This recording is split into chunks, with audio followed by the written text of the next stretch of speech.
My parents don't even know I left.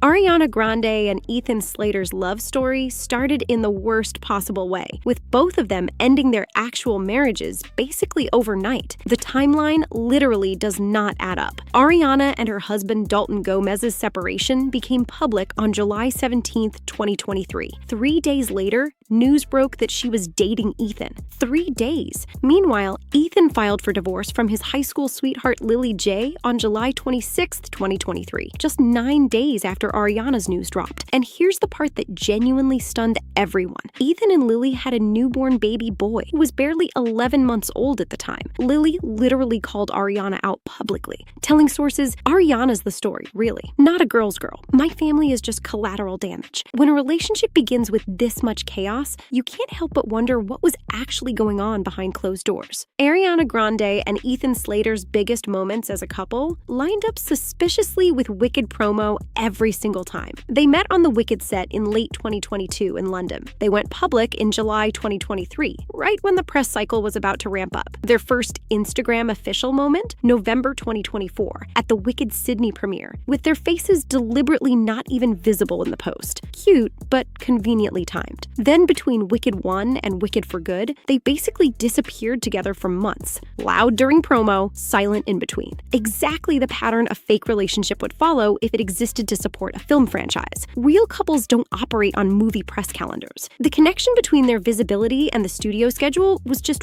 way too tight to be a coincidence. Fans clocked it almost immediately, and the pattern only got more obvious as time went on. Ariana Grande and Ethan Slater's red carpet appearances always looked weirdly off, and fans clocked it from day one.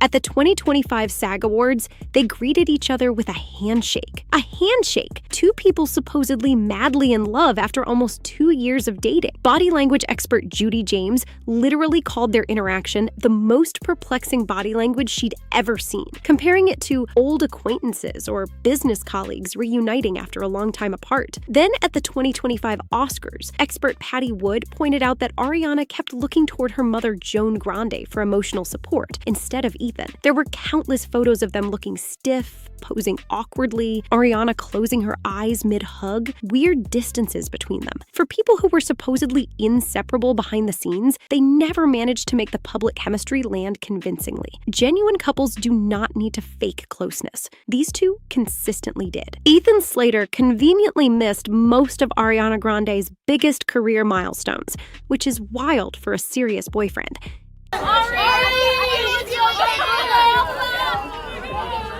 He skipped the January 2026 Golden Globes, where Ariana was actually nominated for Wicked for Good. He was nowhere to be seen at the Eternal Sunshine Tour opening night in Oakland on June 6, 2026. He even missed multiple Wicked for Good premieres in November 2025. Or when he did show up, they were photographed in group shots with their co-stars literally standing between them. Like, who does that? When you love someone, you show up for them, especially when they're nominated for major awards or launching a world tour. The pattern was undeniable. He was present when there was a Wicked angle to promote, and absent when it was just about Ariana. That's a coworker dynamic, not a boyfriend one. It's the kind of behavior you only really see in arrangements, where both parties got what they needed. Universal Pictures reportedly told Ariana Grande and Ethan Slater to disappear for 6 months before Wicked for Good came out, and the receipts are telling. And how it's been such a gift to everybody throughout this whole cycle to hear you all the time. Yeah, and his support has been such a gift as well. The Daily Mail published an exclusive claim that Universal executives were extremely worried about how it would impact the film. So they allegedly demanded the couple stay completely out of sight to let the homewrecker backlash cool off before the November 2025 release. Whether or not that specific quote is real, the behavior fits. After Wicked 1 wrapped its promo, Ariana and Ethan basically went off the radar as a couple. No coordinated red carpets, no joint events, no obvious appearances together. Then, right when Wicked for Good promo started, boom, they showed up again. A studio managing the visibility of a real relationship is one thing. A studio managing the visibility of a strategic arrangement is something else entirely. The latter explanation honestly fits the pattern much more cleanly. Ariana Grande and Ethan Slater were rarely caught doing the kind of casual, everyday couple stuff that real couples actually do.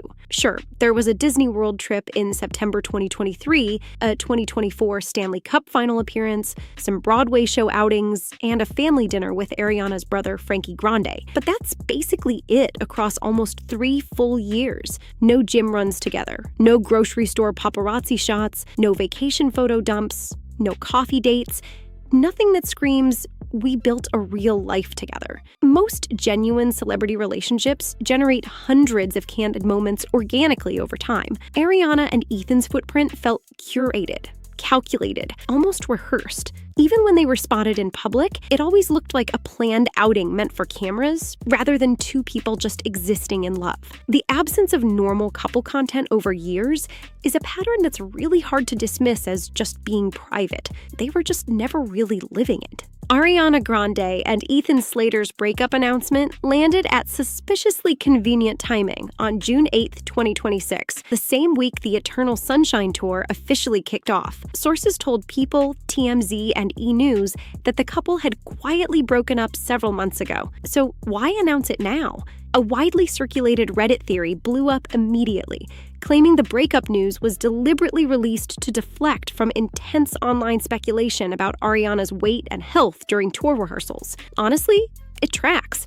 Ariana had been the subject of brutal commentary about her appearance for weeks. Selectively remember that this is what the tabloids do to people, especially women, based on whether or not we like the person. The breakup story conveniently changed the conversation completely. TMZ even rushed to clarify that her upcoming album, Petal, dropping July 31st, 2026, was not at all inspired by the breakup, which is interesting because nobody asked. The whole rollout felt strategic. A real breakup wouldn't need this much narrative management. A staged conclusion to a staged relationship absolutely would. The optics were really obvious. Ariana Grande and Ethan Slater's whole relationship honestly made way more sense as a career move than an actual romance when you really sit with it. Ariana got to soft launch herself as a serious actress alongside her Wicked co-star, which boosted her credibility for award season. Ethan, a Broadway actor whose mainstream profile was relatively small, got launched into global tabloid fame, landing General V on Amazon and an off-Broadway show called Marcel on the Train. This is so overwhelming in the most beautiful way ever. Thank you so much. You speak so well. Both of them benefited massively. Now they're broken up, conveniently right after both Wicked films are done. Ariana is on tour with a new album coming, Ethan keeps building his acting career, and Lily J quietly continues to be the most dignified one in the whole story. Was the relationship real? The official answer is yes. Both have said so on record. But the receipts paint a much more transactional picture. Sometimes the simplest read is the right one.